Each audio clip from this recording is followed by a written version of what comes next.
Hey everyone, it is me, your favorite financial cautionary tale. Today I want to talk about something that hits really close to home for me. Something that cost me a good chunk of my savings, something I completely misunderstood for years. It is the whole idea of owning things versus renting them, and how that simple distinction can totally change your financial game. You know my story, right? Kid from a regular family, no big inheritance, just a burning desire to make it big, and fast. I saw all these headlines about people getting rich overnight, heard whispers about hot stocks, and thought, that is it. That is my ticket. So, I jumped in, headfirst, with no life vest, just pure, unadulterated FOMO. I wanted to own a piece of everything, to build my empire brick by brick, even if those bricks were crumbling beneath my feet. I bought into the dream, hook, line, and sinker. I thought owning a house, owning a car, owning all the latest gadgets, that was the sign of success, the ultimate security. The more I owned, the more secure I would be, or so I believed. I chased after every shiny new thing, convinced that these tangible assets were my path to wealth. I was young, foolish, and completely oblivious to the difference between an asset and a liability. To me,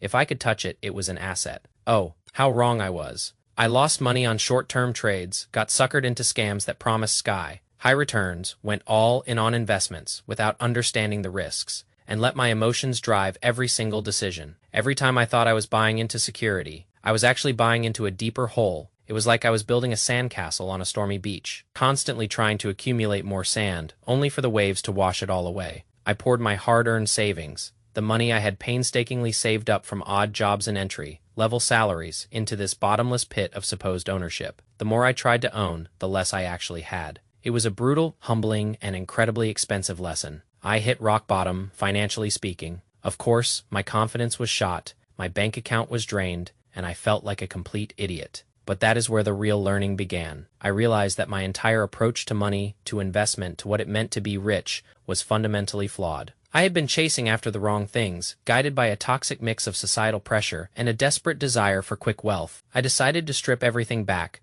to unlearn all the bad habits, and to actually educate myself on how money really works. I swapped the get-rich-quick mentality for a get-smart-slowly approach. Then, something happened a few weeks ago that really solidified this new mindset for me. I had the privilege, and I mean privilege, of meeting a truly insightful investor. This guy, he is made of money, the kind of money that lets you decide if you want to work or just chill on a yacht for the rest of your life. I was buzzing with anticipation before meeting him. I thought, finally, I am going to see how the other half lives. The opulent mansion, the fleet of luxury cars, the whole shebang. I imagined marble floors, crystal chandeliers, a personal chef, the works. I was picturing the ultimate display of ownership, the culmination of decades of successful investing. So I arrive at his place, and my jaw, I swear, literally dropped. He is not living in some sprawling estate in the countryside. He is in a high-end serviced apartment right in the heart of the city. We are talking 200 square meters, a huge space, with these insane floor-to-ceiling windows that offer this breathtaking panoramic view of the entire river. The furniture,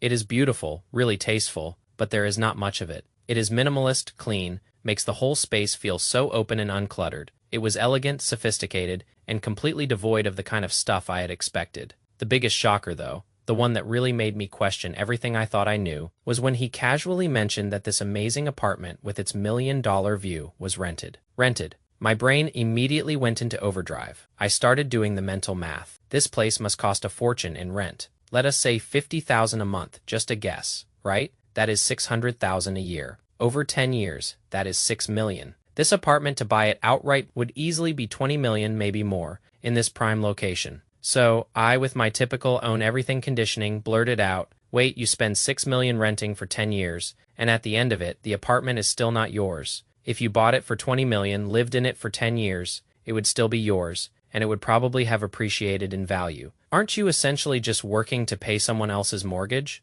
I was pretty sure I had him there. I thought I had found the flaw in his seemingly perfect financial logic. My traditional mindset, the one that had led me to so many mistakes, was still trying to cling on. He just chuckled, a gentle, knowing kind of laugh. It was not condescending, more like he had heard that exact question 1,000 times before. He poured me a cup of tea, a really nice fragrant one, and said, that is the common way to look at it, Hugo. That is how most people calculate things. But have you ever considered another way? If I had taken that $20 million and bought this apartment outright, he explained, that capital would be completely locked up. It is illiquid. Even if the property value went up to, say, $30 million after 10 years, my annualized return on that $20 million would only be around 4%. That is not bad, but it is not great either. Now consider this, he continued. What if I take that same 20 million and invest it smartly in diversified assets? Let us say I aim for a conservative 8% annualized return. Nothing crazy, just consistent, well-managed growth. After 10 years, that 20 million would grow to over 43 million. Think about that difference. Hugo, 43 million versus 30 million. Then, from that 43 million, I subtract the 6 million I spent on rent over those 10 years. I am still left with a net profit of 17 million purely from the investment side.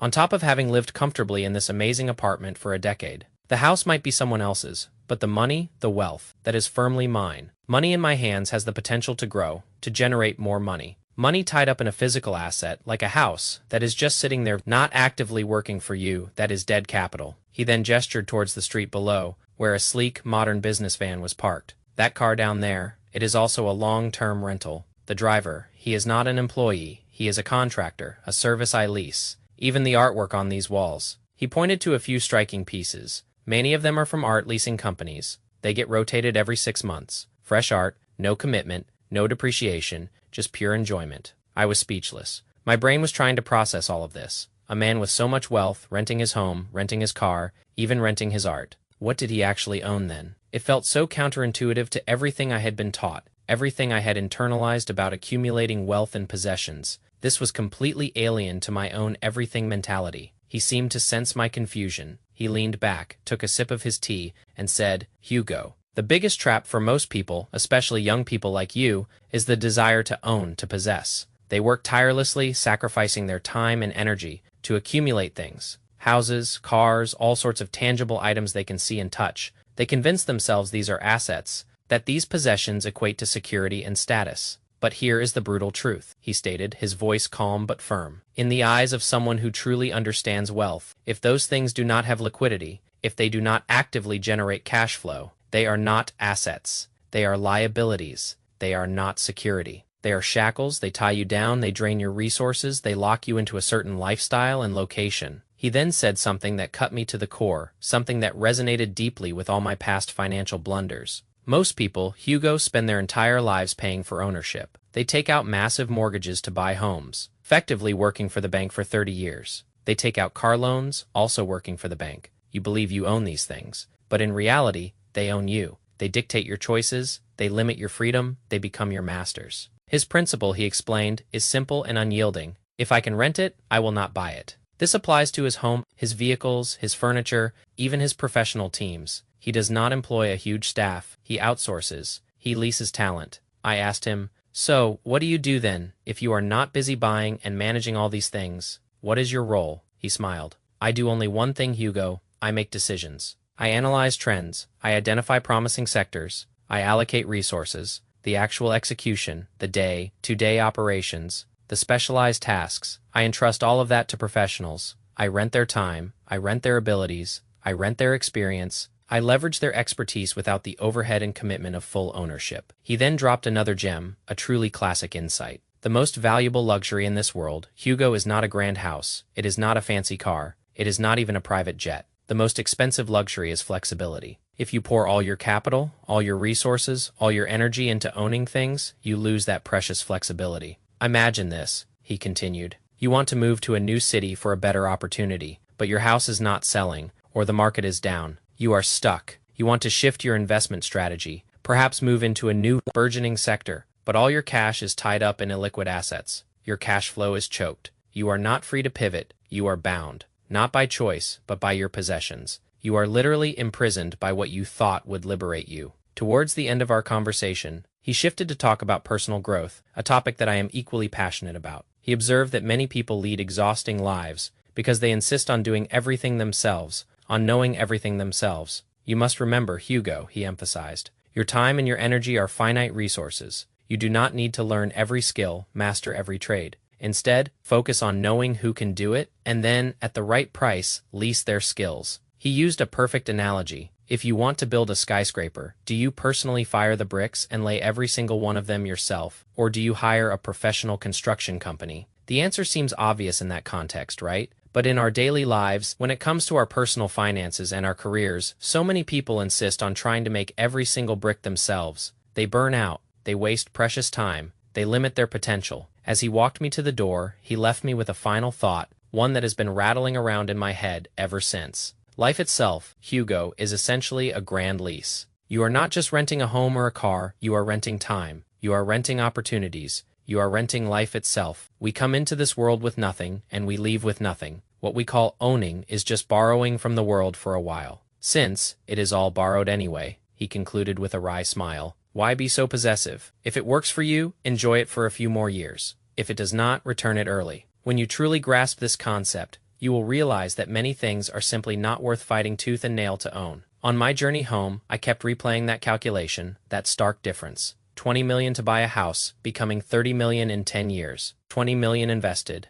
becoming 43 million in 10 years. The exact same starting capital, but two wildly different outcomes. Almost double the wealth just by changing the approach to ownership. This is not me saying you should never ever buy a house or a car. Not at all. It is about rethinking what those purchases actually mean for your financial freedom. It is about asking yourself, honestly, does what I am chasing, does what I am fighting to own, truly bring me freedom, or is it just another set of chains? For me, after all my screw-ups, after all those painful lessons, the answer is crystal clear. I am done chasing ownership. I am chasing flexibility. I am chasing true financial freedom, and by sharing my messy, imperfect journey, I can help you avoid some of the same expensive mistakes I made.